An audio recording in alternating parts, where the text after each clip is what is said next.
kadang-kadang kita menggunakan kata maaf hanya untuk mengalah sajalah. Saya nggak mau perpanjang deh, sudah deh. Ya udah Iya Pak, kan? aku minta maaf. Tapi Papa ya kayak gitu sih. Nah, biasanya juga kayak gitu ya, Mr. Alex. Orang ini salah, jelas, tapi sulit sekali minta maaf. Kalau ngadepin orang yang tipe kayak gini gimana, Bester? Idealnya Sobat Rida, orang yang salah, dia yang minta maaf. Nggak berlaku tuh Pak. Iya. Kalau di jalan, yang salah, yang lebih galak. Kalau yang di jalan biasanya loh ya Sobat Rida, yang salah yang berbadan lebih besar. Biasanya gitu. Kalau di jalan ya. Bapak sering salah ya? Berbadan lebih besar tuh bukan badan orang, maksudnya badan kendaraan biasanya. Oh iya. Biasanya iya. kan nggak semua. Mm-mm. Harusnya sih yang salah yang minta maaf. Iya sih. Tapi Harusnya. kan ada tuh kondisi di mana kita ini udah nggak salah, tapi karena masalahnya berlanjut, kita mikir ya udahlah ya minta maaf aja. Nggak ada lah. untungnya juga buat saya kalau Iya, dilanjutin. kalau saya kalau lanjutin terus masalahnya makin runyam, makin nggak bisa punya teman yang baik atau Iya, mungkin bahkan cari musuh. Ya udahlah ya. Nanti muncul lagi tuh yang waras ngalah. Yang waras ngalah. Berarti yang nggak minta maaf? Nggak waras. Gak waras dong. Kita hari ini mau bicara sama siapa sih? Kita akan bicara bersama Pastor Alex Nanlohi dari Perkantas Jakarta. Kita mau sapa dulu. Shalom Pastor Alex. Halo. Shalom Pastor, halo. Shalom, selamat ketemu lagi dengan Yes. Pak Nathan, Pak Jo, dan juga Sobat Bahtera Yuda. Terima Wow. kasih sudah join hari ini. Saya Ya, sama-sama. termasuk orang yang paling sering berselancar di dunia maya. Instagram, entah itu TikTok, gitu kan? Ya. Selalu ketemu postingannya Pastor Alex yang memberkati. Wah, benar. Itu Terima berarti kasih. Pastor Alex buat saya ya sukses untuk memfungsikan sosial media itu Benar, dengan baik. benar. Karena ketangkep terus tuh postingannya Pastor Alex ada di sini gitu ya. Dan semoga boleh Itu jadi strateginya gimana Pastor? Posting setiap berapa hari? jam berapa aja nih posting? Konsisten aja setiap hari supaya Kuncinya ada konsisten, sesuatu yang benar, bisa benar. dibagi. Bener, Iya, bener. iya. Sampai saya kira Pastor Alex kayaknya punya tim sosial media nih. Timnya saya sendiri. Timnya saya Wow. sendiri. Luar biasa. Iya. Terima kasih sekali lagi Pastor Alex sudah join hari ini. Hari ini Sama-sama. kita bahas sesuatu yang ya kalau dibilang sering terjadi ya. Bukan cuma di jalan Jo, Dia- di rumah tangga juga iya. Bisa jadi. Siapa yang sering minta maaf? Kalau saya pria, kalau saya ya. Percayalah, pria yang mempunyai cincin itu tidak punya kekuatan di rumah. Bener kan? Ya ampun gitu banget ya. Makanya dilepas dulu gitu. Iya betul. Tapi tadi yang saya sebutkan Pastor Alex, yang waras ngalah, yang waras minta maaf. Ya. Setuju nggak sih dengan anggapan seperti ini, Pastor Alex? Ya mungkin saya mulai dulu dengan minta maaf loh. Iya. Nah ini memang menarik ya, karena ini kan sebuah persoalan komunikasi. Satu sisi biasa disebut ada 3 golden words ya, 3 kata-kata yang emas begitu ya. Tolong, terima kasih, dan maaf. Jadi memang ya kalau saya ngelihat gini ya, karena saya juga majornya dulu belajar komunikasi, komunikasi itu adalah menyampaikan pesan. Tetapi di dalam kehidupan sosial, maka ada fungsi lebih jauh lagi daripada menyampaikan pesan semata adalah membangun relasi. Jadi fungsi komunikasi yang menyampaikan pesan, tapi pada saat yang sama juga membangun relasi. Nah, saya pikir di sini kita perlu mencerna sebenarnya apa sih yang sedang terjadi sehingga kalau secara prinsip umum ya yang salah yang minta maaf. Iya. Tapi dalam sebuah relasi itu kan tektokan, misalnya relasi anggaplah dengan satu orang lain atau pasangan kita. Poinnya sebenarnya begini, jangan-jangan kita merasa kita nggak salah, tapi dia merasa kita salah. Sehingga bisa jadi dia menuntut kita minta maaf. Sementara kita karena nggak ngerasa salah, kenapa saya harus minta maaf? Nah, karena itu bagi saya kata maaf itu harus dicerna lebih jauh. Ketika kita sedang membangun relasi, kita duduk perkaranya dulu seperti apa. Lalu kemudian misalnya, seperti apa nanti waktu kita menyampaikan pesan itu. Karena saya ketemu dengan orang yang misalnya merasa nggak salah, dibecandain ya, namanya kita teman kerja, rekan gitu. Tapi bercanda itu kadang-kadang yang satu tuh tersinggung gitu. Biasanya misalnya hari lain baik-baik aja, celah-celahan badan kayak gitu ya, celah-celahan fisik. Tapi pas hari itu dia lagi sensi gitu ya. Sehingga waktu itu kita ngerasa nggak salah. Aku cuman bercanda, cuman dia ngerasanya ini udah keterlaluan gitu. Sehingga saya selalu ingat prinsip ini ya. Kalau bercanda itu harus dua-duanya ketawa. Kalau yang satunya ngerasa, aduh kok aku yang sakit gitu. Nah, makanya dalam relasi kita perlu untuk berkomunikasi lebih jauh. Kalau memang menurut orang itu kita salah, dan mungkin kita tidak rasa salah, tapi demi membangun relasi kita minta maaf. Bagi saya itu sebuah keberanian ya untuk juga melihat masalah lebih clear. Nah, cuma kalau di jalan saya agak bingung memang ya. Kalau di jalan itu antara minta maaf atau ngalah, itu saya pikir dua hal yang berbeda. Jadi kadang-kadang kita menggunakan kata maaf hanya untuk mengalah sajalah. Saya nggak mau perpanjang deh, sudah deh. Yang berbadan besar kata Bapak tadi, Pak Nathan, selalu itu yang salah gitu ya. Mobil nyenggol motor, padahal motornya yang duluan nyalip begitu, tetap aja pasti mobil yang salah. Kesannya seperti itu. Rating kanan belok kiri. Ini ya mesti perhatikan konteksnya apa, sehingga ya waktu kita minta maaf sebenarnya kita lagi mau apa nih? Apa yang sedang kita rindukan misalnya. Oke. Berarti ini saya perjelas lagi nih, Pastor. Kalau motifnya minta maaf hanya untuk ngalah, apakah itu harusnya boleh? Maksudnya ya udah deh, nggak apa-apa daripada masalahnya makin lebar, atau sebaliknya malah ya kita harus telusuri siapa yang salah, atau gimana, Pastor? Kalau ngalah sama diem sama minta maaf, saya pikir itu tahapannya juga beda ya. Jadi bisa jadi saya sadar saya nggak salah. Orang itu yang salah, tapi saya ngalah. Ngalah itu saya nggak minta maaf, belum tentu harus minta maaf. Saya ngalah aja waktu dimaki-maki, mungkin saya diem. Saya cuman ngangguk saja, itu kan bukan berarti saya juga mengatakan saya salah dan atau saya minta maaf. Jadi saya pikir sih dalam berelasi itu tuh ada seninya ya. Jadi kalau memang tidak rasa salah tapi ingin mengalah, maka tidak usah minta maaf, tapi diam saja. Itu di Amsal juga ada ya, maksudnya dalam diam itu siapa menjaga mulutnya memelihara nyawanya. Jadi kadang-kadang ya kalau nggak jawaban yang lemah lembut meredakan kegeraman. Jadi saya beberapa kali dalam situasi yang sulit seperti itu, misalnya di jalan gitu ya, cuman bilang oke, baik. Jadi kita terima aja dulu marahnya dia, oke. Tapi kita nggak mengatakan minta maaf. Nanti mungkin waktu situasinya lebih kondusif, kita bisa jelaskan gitu. Tapi ada yang minta maaf model seperti itu. Saya pikir juga ini loh, hati-hati kita jadi kayak kebablasan banyak menggunakan kata-kata yang kita nggak benar-benar menghayatinya. Baik. Nah, jadi kayak cuman ini aja ya, kayak itu biasa kalau di rumah tangga kalian pakai cincin tadi ya. Ya udah deh, daripada panjang bilang aja maaf. Kayaknya kalau maaf tuh selesai. Tapi bagi saya itu dalam konflik management, marriage konflik begitu, saya pikir bukan harus dibicarakan kemudian. Jadi jangan juga jadi orang yang terbiasa. Ada juga sih ya kayak apa-apa ngomong ya maaf ya Pak, ini nggak salah tapi mau ngomong aja maaf gitu ya. Jadi itu jadi bablas, kata-katanya jadi useless. Gitu. Iya. Baik. Jadi yang saya tangkap nih ya, penjelasannya Pastor Alex adalah seringkali kita ini menggunakan kata maaf supaya wes dang beres gitu. Padahal kita nggak benar-benar merenungkan betul nih, nggak benar-benar memaknai kalau kita memang mungkin kita salah gitu ya. Apalagi ada satu kalimat lagi nih, kalau aku salah aku minta maaf. Berarti kan dia merasa sebenarnya loh ya. Sebenarnya dia nggak salah kan? Kan kalau aku salah.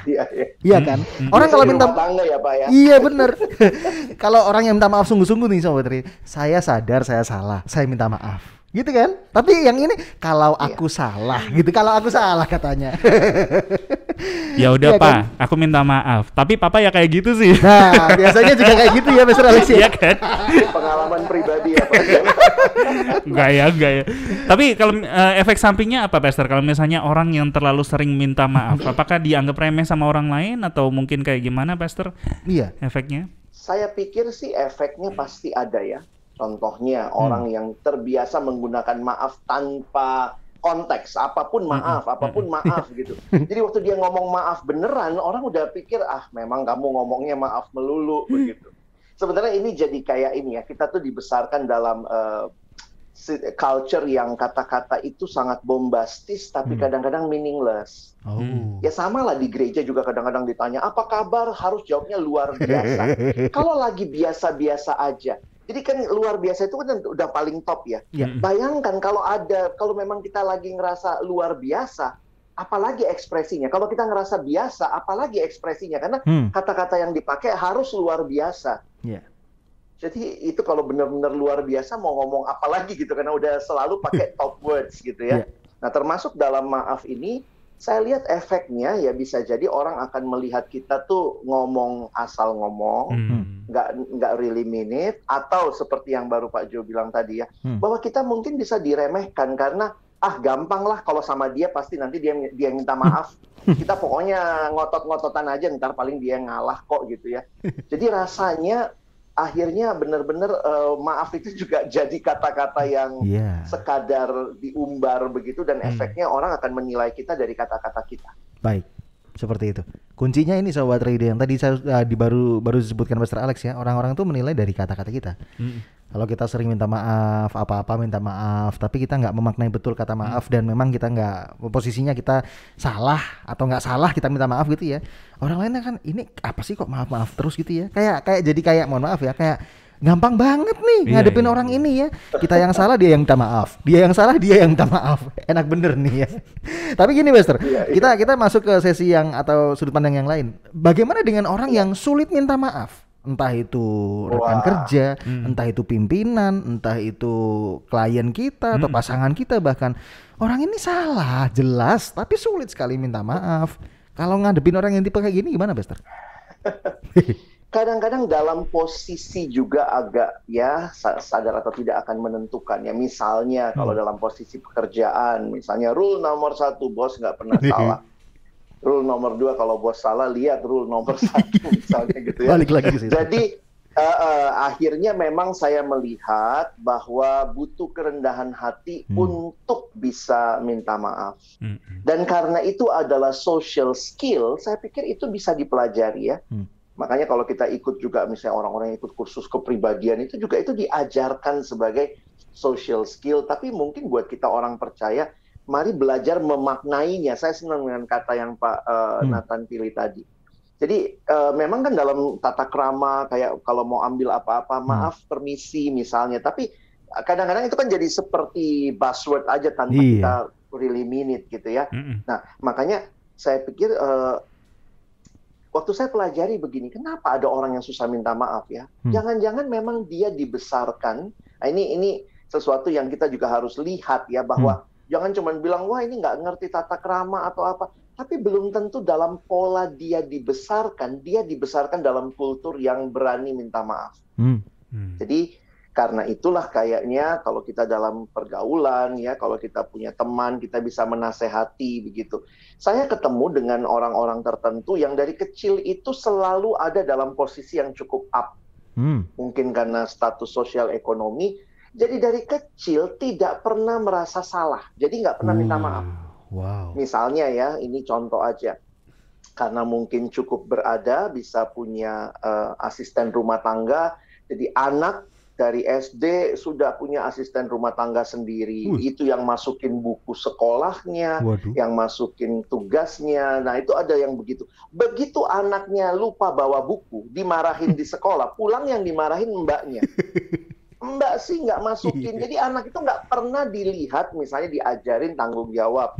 Kalau kamu nggak bawa, kamu yang masukin supaya kamu tahu. Jadi begitu nggak ketemu, pulang mbaknya dimarah-marahin. Lalu kemudian kalau anak juga masih kecil, saya pikir gini, kalau masih kecil, umur berapa ini kalau parenting ya, 2-3 tahun, oke lah kalau dia jatuh, kadang-kadang kita bercanda, aduh nakal ya meja ya, kita pukulin mejanya.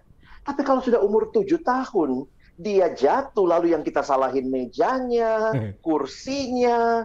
Akhirnya anak tidak pernah belajar untuk menyadari dia punya tanggung jawab, sehingga kalau dia salah, dia harus minta maaf. Nah, itu banyak kultur seperti itu. Dan bayangkan ketika orang seperti ini masuk dalam lingkungan sosial pekerjaan, atau bahkan relasi yang lebih serius. Nah, saya pikir nggak masalah nih, kita harus menolong orang-orang seperti ini untuk berani untuk belajar lah minta maaf. Nah itu memang prosesnya bisa cukup panjang sih. Oke. Apakah cukup manjur dengan memberikan contoh teladan hidup, Pastor? Misalnya ya kita punya temen ya, kita akan ngajari dia tapi secara nggak langsung gitu, kita nggak usah nasihati sih, tapi ada apa-apa mungkin kita salah, kita tunjukkan ke dia, saya minta maaf ya. Benar. Tapi dia lihat dan apakah itu efektif juga, Pastor? Lumayan ya kayaknya ya. Bagi saya iya itu efektif. Cuma memang dalam ilmu behavior ya untuk perubahan perilaku, teladan saja itu satu sisi. Tapi yang kedua yang penting adalah teladan yang direfleksikan, Pak. Jadi contohnya begini ya. Contohnya misalnya kita udah kasih teladan nih. Wah, kita minta maaf tadi misalnya kita sama teman kita nyetir, kalau kemudian ada ini ya kita minta maaf kalau kita salah begitu ya. Nah, lalu kemudian sesudah itu kita refleksikan sama dia. Menurutmu aku tadi benar nggak tindakannya? Kalau kamu di posisi aku, kamu akan seperti apa? Nah, itu saya pikir ada refleksi yang menolong dia mikir. Karena kalau cuman copy bagi saya itu hanya satu, ya itu proses. Tapi mungkin awalnya dia mengcopy. Anak-anak itu seperti itu ya. Pakai orang tua yang membesarkan anak kemudian bisa mulai dialog gitu ya. Misalnya kalau dulu pokoknya ayo minta maaf. Tapi sekarang gini, adik salah apa? Nah, nanti mesti gimana? Jadi akhirnya dia belajar lebih daripada sekadar minta maaf, tapi dia belajar minta maaf itu karena ini loh kesalahan saya. Ternyata orang lain nggak boleh disebut. Nah itu refleksinya itu yang kadang-kadang kita agak miss itu, Pak. Baik. Di situ. Itu poin pentingnya ya. Memberi teladan tapi juga memberikan refleksi. Benar, memberikan tuntunan. Benar. Jadi nggak cuma praktek tapi memberikan alasan kenapa tadi saya minta maaf, ini alasannya dan semoga dia juga bisa ngerti gitu. Tapi kayaknya susah ya ngajarin orang minta maaf yang nggak mau minta maaf itu. Masalahnya ya udahlah itu proses ya. biar Tuhan yang menjawab. Mudah, Pak. Tidak mudah tapi bukan tidak mungkin. Kita ambil yang ini. Betul, setuju. Kita masih bicara bersama Pastor Alex Sobat Raida. Bicara tentang saya nggak salah, tapi saya harus nggak sih minta maaf. Kita sudah ketemu jawabannya ya, dan semoga kita jadi pribadi yang bukan gampangan untuk minta maaf, tapi benar-benar bisa memaknai kata maaf yang kita ucapkan itu benar-benar kita memang merasa salah dan kita pengen mengubah tindakan, sikap atau ucapan kita. Betul. Biar lebih mantap lagi mungkin kesimpulan Pastor Alex, silakan. Saya nggak bersalah, haruskah saya minta maaf? Silakan. Jadilah pribadi yang benar-benar memikirkan ya setiap bagian termasuk perkataan kita. Dan buat kita orang percaya, bagi saya menarik sekali kalau perhatikan di dalam Alkitab ada banyak penekanan kepada perkataan. Jadi waktu lihat top 10 dosa di Perjanjian Baru itu banyakkan perkataan, hati-hati perkataan begini, kata-kata kosong, kata-kata kotor. Maka ketika itu kita harus membangun. Jadi salah satu tanggung jawab besar orang percaya adalah membangun perkataan yang baik, yang memberkati, yang tentunya tadi ya dimaknai dan kemudian bahkan bisa jadi berkat buat orang lain. Jadi ya mari kita terus belajar, tapi ingat ini juga adalah panggilan Tuhan buat kita yang percaya. Amin. Luar biasa. Semoga jadi berkat buat Anda ya obrolan kita hari ini Sobat Raida. Narasumber kami Pastor Alex, ada Instagram yang bisa Anda follow. Benar. Saya sarankan Anda wajib follow. Harus follow. Silahkan di mana, Jim? Anda bisa follow di Instagram dulu ya. Cari saja Alex Nanlohi 74 ya. ALEXNANLOHY 74. Di TikTok juga ada. Kalau TikTok namanya apa nih Pastor kalau boleh tahu? Saya kok lupa ya Sama namanya. sih ya. Sama ya. Alex Nanlohi 74. Mantap. Itu di Instagram Anda ada link tree itu bisa diketik. Nah, bisa diklik. Itu nyambung kemana-mana nanti ya. Bener, lengkap banget. Jadi langsung di follow saja di situ ya. Jonathan baru buka. Ini masih siaran Pak. YouTube, nanti aja. Instagram, TikTok, Telegram ada, Spotify juga ada. Luar biasa. Wah, lengkap. Semoga ini boleh menemani hari-hari Anda gitu ya untuk dengerin renungan firman Tuhan. Pastor Alex, kami ucapkan terima kasih banget kalau bicara tentang maaf ini. Kelihatannya sederhana tapi ternyata penuh makna. Mohon maaf mengganggu waktunya Pastor Alex ya. Mohon maaf juga kalau kita minta izin minggu depan. Maaf kalau saya mungkin. Kita ingat gak sih? Pastor Alex kayak ada satu talent di acara TV zaman dulu. Oh iya tahu. Siapa sih itu? Maaf. Iya itu. Pak Alex. Maaf. Iya. Tadi kan saya udah cerita teman saya ada tuh. itu ada tuh, masih ingat saya. Doa kami Pastor Alex sehat selalu di masa pandemi ini. Pelayanan juga pekerjaan Pastor Alex juga boleh semakin luar biasa. Amin. Makasih Pastor Alex buat waktunya. Thank you Pastor, Tuhan berkati. Terima kasih. Tuhan berkati Pastor Alex. You are listening to pujian terbaik yang memberkati. 96.4 Bahtera Yuda FM. The sound of faith, hope, and love.